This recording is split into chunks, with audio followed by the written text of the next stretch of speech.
በዚህ ወር መጨረሻ ያዘጋጀነው ድግስ አለ እሱም በላሊዛ ኢቨንት የተዘጋጀ ነው እንግዲህ ፕሮግራሙ ምንድነው ምን አለው ለምትሉ ደግሞ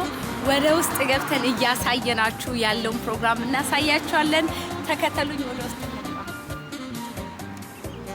እንግዲህ በመጋቢት 30 ያዘጋጀንላችሁ ድግስ ልናሳያችሁ እንግዲህ አሁን በንጹህ ቤት ተገኝተናል ምን አይነት ድግስ ነው የተዘጋጀው በዛን ቀን ምን ይኖራል ምን አይነት ምግብ ነው የምትበሉት እናሳያችኋለን አብራችሁ እንድትቆዩ